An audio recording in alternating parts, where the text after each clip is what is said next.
Tapi pada saat kita menghadapi banyak permasalahan, menghadapi sesuatu kehidupan sosial bermasyarakat, apalagi pada saat menjadi jiwa pejuang, menjadi orang-orang yang berjuang, lah inilah sejak awal kita harus menyadari sebagai generasi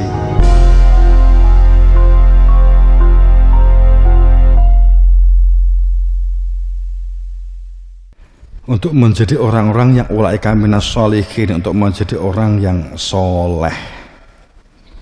Cita-cita Anda berada di sini, dan untuk menjadi ditransfer menjadi cita-cita kita itu ada bagaimana untuk menjadi orang-orang yang soleh ataupun solehah.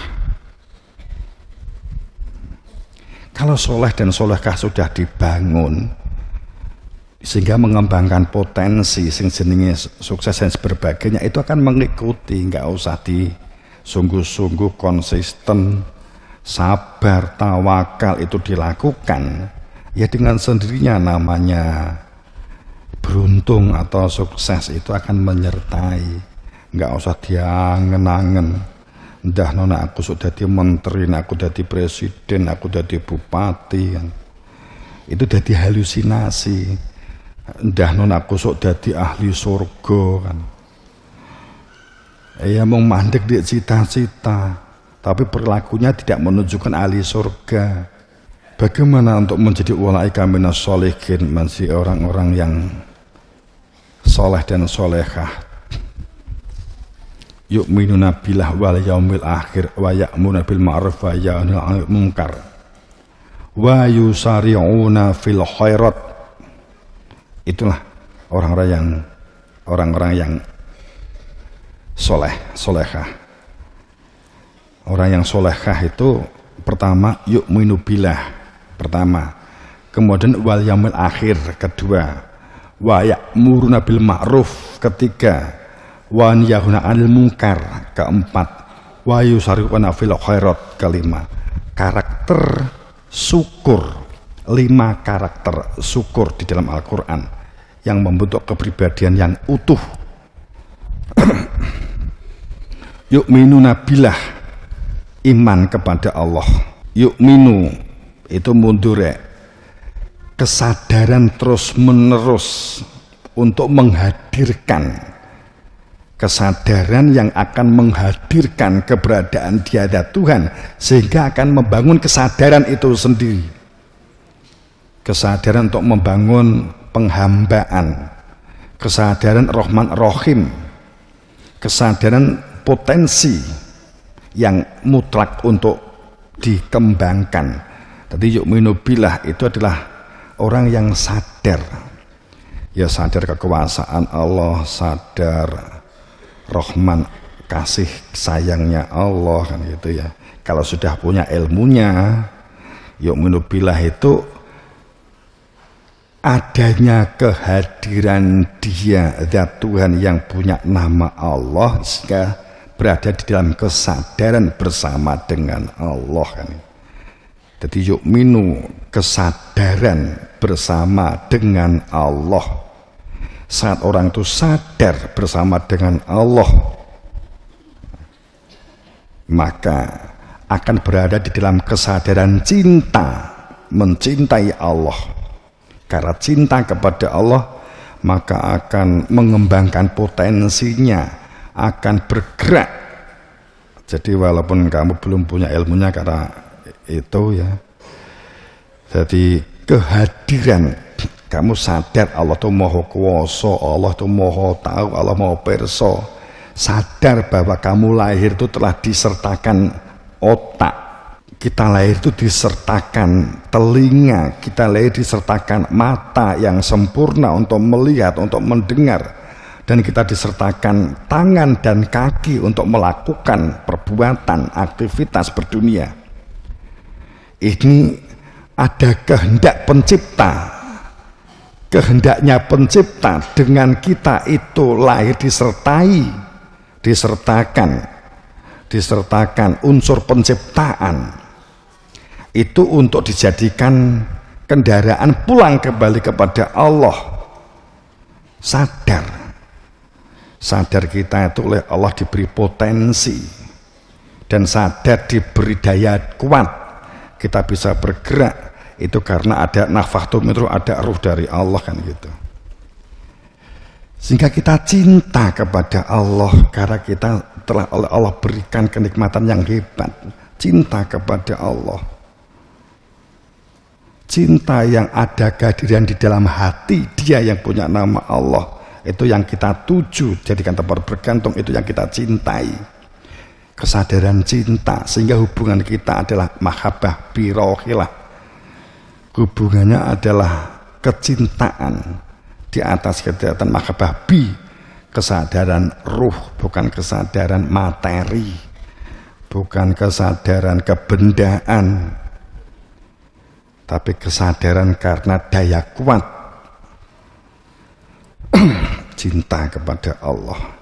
Jadi yu'minu billah, kesadaran keberadaan Dia yang telah, kesadaran keberadaan Dia yang telah menjadikan kita itu memiliki potensi, itu Rahim, anggap aja begitu dulu. Kemudian ada potensi Rahman, bumi yang kita injak, ada tanaman, ada benih, ada potensi yang ada di bumi ini, itu Rahman, hal yang lahir, Rahim hal yang batin. Jadi kesadaran daya dan kekuatan dan seterusnya itu yu'minu billah, bukan lesan iman kepada Allah selesai. Jadi kalau kita yu'minu billah itu sadar kita oleh Allah telah diberi daya kuat pertama, kemudian sadar kita oleh Allah telah diberi otak, telinga, mata. Ketiga, sadar kita oleh Allah telah diberi tangan, kaki untuk bergerak, beraktivitas. Keempat, sadar bahwa kita oleh Allah telah huwa angsa-akum, telah menginjakkan bumi, potensi bumi dengan berbagai fenomenanya, iklim, udara, dan zat-zat materi yang ada di bumi. Ini semuanya untuk dikembangkan saat kita sadar yu'minuna billah, iman kepada Allah, akan bergerak melakukan sesuatu. Wong wis dikai daya kuat, wis dikai potensi, mosok dirusak kan gitu. Kalau kita menyatakan iman kepada Allah gitu loh ya. Itu sebagai perwujudan sebuah karakter berjuang dan berkemajuan, berani menghadapi fakta dan meninggalkan romantisme masa lalu. Mengingat sejarah boleh, tapi nek wis romantisme kejebak gitu loh. Mbahku hebat, bapakku hebat, nggak berbuat apa-apa. Biyen Indonesia itu enek Mojopahit hebat. Kemudian yu'minu billah wal yaumil akhir, beriman kepada hari akhir. Orang soleh. Yang kedua, iman kepada hari akhir. Orang sekedar iman kepada hari akhir, so nek mati menemui hari akhir, ada kehidupan setelah kematian. Tidak begitu cak-cakane. Wal yaumil akhir, mereka yang menyatakan iman kepada hari akhir. Yaum itu hari ini, asumsinya begitu. Yaum itu hari ini, yaum N alif lami kan gitu kan, al yaum, orang yang berani menghadapi fakta kehidupan. Fakta anak kecil sadurunge kowe Jawa menjadi besar ya, saat umur 1 tahun, 2 tahun, 3 tahun itu gak nek sing Rasulullah dia menjadi anak kecil, dia nggak pernah berhalusinasi, dia berani menghadapi fakta. Maka dia, semua anak itu belajar menjadi sekalian ini, itu belajar sehingga belajar berjalannya rata-rata sama, berbicaranya sama, Itu karena dia sejak kecil belajar, ya dia menghadapi fakta. Belajar jalan, ceblok, jatuh, nangis, tapi juga nggak kapok belajar jalan lagi. Karena dia menghadapi fakta. Faktanya sakit, ya nangis. Kan gitu. Faktanya itu jalan kesulitan, geblak, ya dia nyantai saja belajar lagi. Kalau dia nggak berani menghadapi fakta, nangis gak ada hentinya. Kon belajar melaku ya moh. Aneh itu. Umur 2 tahun kon belajar melaku moh kan gitu. Kapok kan gak enak. Berarti kan sekian banyak ini kan gak ada yang putus asa. Nyatanya kan iso melaku kabeh. Itu berani menghadapi fakta. Angen-angennya rong kecampur apa-apa. Jadi iman kepada hari akhir itu yakni berani menghadapi fakta sekalipun di lingkungan yang baru sekalipun. Ini adalah latihan kita, latihan Anda, latihanmu untuk menghadapi hidup, sehingga berani menghadapi fakta ini tidak kehilangan daya juang dan daya belajar. Bahkan untuk semakin meningkat daya belajarnya.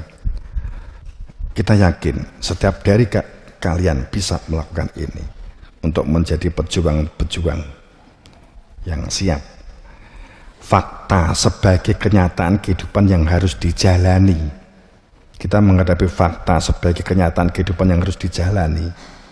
Ini gak gelem jalani, bunuh diri. Orang sing ngersula, orang yang ngeluh itu orang yang nggak berani menghadapi fakta. Orang yang ngeluh, ngerasani, ngelek-ngelek orang lain, ngelek-ngelek. Jadi wong liya iki dilebokne kelek lho ya. Itu orang yang nggak berani menghadapi fakta. Fakta sebagai kenyataan hidup yang harus kita jalani. Seumur kamu sekolah, hadapi fakta itu. Memang prosesnya harus kamu jalani, bagian dari kehidupan itu sendiri. Fakta sebagai diri. Fakta sebagai diri. Diri itu ada berpikir, ada tangan, ada kaki, ada kuping, ada telinga, ya, ada mata, diri. Kemudian ada diri yang lahir, ada diri yang batin. Fakta di lingkungan yang baru, kamu berada di lingkungan yang baru itu fakta. Kamu pada saat nanti menjadi orang bekerja, ditempatkan pada satu tempat pekerjaan, pasti kamu akan menghadapi lingkungan yang baru. Rumah tangga juga menghadapi lingkungan yang baru. Pindah tempat juga menghadapi lingkungan yang baru. Kalau kita tidak terbiasa melatih menghadapi fakta, mengikuti alur perasaan, nggak kerasan, mulih, nggak bisa ngempet, nggak berani menghadapi fakta, kamu menjadi manusia yang dewasa dan cerdas itu menjadi tertunda, bahkan bisa jadi nggak akan mengalami. Orang menghadapi fakta itu kadang ya ingah-ingih barang. Orang menghadapi fakta itu ingah-ingih. Faktanya di lingkungan yang baru nggak ada yang dikenal, dan faktanya nggak terlatih berbicara, akhirnya ingah-ingih, nunggu wong sing naruh, menunggu orang sing datang, menunggu orang yang mengatakan assalamualaikum, kan gitu ta. Saat kita nggak berani menghadapi fakta, ya bingung, kita akan pergi. Tapi kalau kita berani menghadapi fakta, ya wani ingah-ingih untuk menjadi marketing yang baik, untuk menjadi pelaku pemasaran yang baik, untuk melakukan kegiatan bisnis, melakukan kegiatan ekonomi. Modal utamanya wani ingah-ingih. Wis to. Kowe aja dadi pengusaha nek gak wani ingah-ingih. Mergo kuncine wani ingah-ingih. Di sawah yo ingah-ingih, omong-omongan karo suket, omong-omongan karo sing mbok tandur pari, kan gitu. Ingah-ingih. Modal awalnya kegiatan itu kan ingah-ingih. Kemudian kamu juga wal yaumil akhir, berani menghadapi fakta bahwa hidup itu penuh dengan perbedaan. Perbedaan ini jangan ditangkap sebagai konflik, perbedaan ki ojo ditangkap sebagai benturan, tapi perbedaan itu sunnah sebagai fakta keberagaman. Perbedaan dalam pengertian apa kuwi? Dan sebenarnya ya perbedaan rupa ya rono-rono, klambi sing dienggo ya rono-rono, berpikirnya juga reno-reno, kan gitu. Fakta akhirnya kehidupan kita juga, keyakinannya juga reno-reno, agamanya juga reno-reno, suku bangsanya juga reno-reno. Reno-reno itu macam-macam maksudnya, karena saya enggak dong. Jadi fakta perbedaan itu macam-macam, itu kita pandang sebagai kekayaan, keberagaman. Saat kita dapat memandang perbedaan, fakta perbedaan itu sebagai keberagaman, itu adalah kekayaan. Kamu akan menjadi pinter. Oh iya, nek suku kae ngene, suku kae ngene. Oh iya, nek itu bahasanya ya, itu menjadi pinter, bahkan menjadi cerdas. Fakta, akal, pikiran itu juga cara berpikirnya reno-reno. Kalau kita tidak bisa menghadapi fakta bahwa cara berpikir setiap orang itu berbeda dan pikiran isinya otak juga beda-beda, kita bisa benturan. Pemahaman beda sedikit benturan. Karena kita memang menghadapi fakta kehidupan sosial, budaya, ekonomi, ya. Itu fakta, itu modalnya berani menghadapi fakta kehidupan. Itu orang yang soleh atau soleha.